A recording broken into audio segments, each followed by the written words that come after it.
மருதநாட்டின் ராஜகுமாரி அவந்திகா சிறுவயதிலிருந்தே ஒரு விசித்திரமான கனவை கண்டாள். அந்த கனவில் அவள் ஒரே மாலை அணிந்திருப்பாள், பொன்னால் ஆனது, அதன் நடுவில் நீலமணி ஒளிர்ந்து கொண்டிருக்கும். ஒருநாள் அரண்மனை பழைய அறையில் சுத்தம் செய்யும்போது அவள் அதே மாலையை கண்டாள். இது என்ன மாலை என்று அவள் மெதுவாக கேட்டாள். அந்த சமயம் ராஜகுரு வந்தார். அவந்திகா, அது சாதாரண மாலை இல்லை. அது மந்திரமாலை. அதை அணிந்தால் நீ உன் முன்பிறவியை பார்க்க முடியும். அவளின் இதயம் துடித்தது. என் முன்பிறவி. அந்த இரவு முழுநிலா.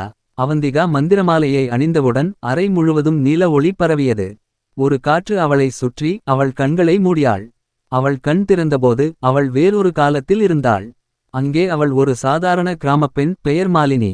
மாலினி ஒரு தைரியமான இளைஞனை காதலித்தாள். அவன் பெயர் அர்ஜுன். அர்ஜுன் ஒரு போர்வீரன். அவன் எப்போதும் கூறுவான், மாலினி, இந்த பிறவியிலே நான் உன்னை விட்டுப் போக வேண்டியிருந்தாலும் அடுத்த பிறவியில் நிச்சயம் உன்னை தேடுவேன். ஆனால் அந்த காலத்தில் ஒரு கொடிய சாபம். அரசரின் பேராசை காரணமாக மாலினி மற்றும் அர்ஜுன் பிரிந்தனர். மாலினி இறப்பதற்கு முன் சொன்னாள், நாம் மறுபிறவியில் சந்திப்போம். அவந்திகா திடீரென விழித்தாள். அவள் கண்களில் கண்ணீர். அர்ஜுன். அந்த நேரத்தில் அரண்மனைக்கு புதிய போர்வீரன் வந்தான். அவன் பெயர் அர்ஜுன். அவன் அவளை பார்த்தவுடன் இருவரின் கண்களும் சில நொடிகள் பேசின. அவள் மனதில் ஒரு குரல், இவர்தான் என் மாலினியின் அர்ஜுன்.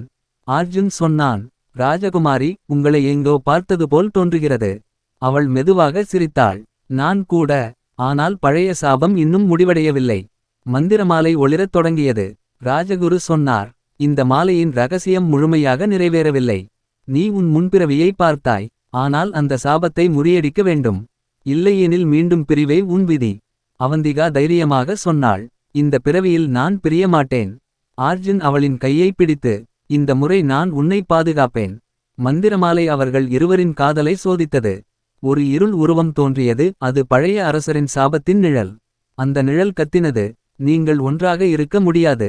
ஆனால் அவந்திகா மாலையை உயர்த்தி, எங்கள் காதல் எந்த சாபத்தையும் விட வலிமையானது. மாலை ஒளிர்ந்தது. நீல ஒளி நிழலை கரைத்தது. அந்த நொடியில் சாபம் முறிந்தது. மந்திரமாலை இனி சாதாரண மாலையாக மாறியது. அதன் சக்தி முடிந்தது. ஆனால் அதன் உண்மை ரகசியம் இதுதான்.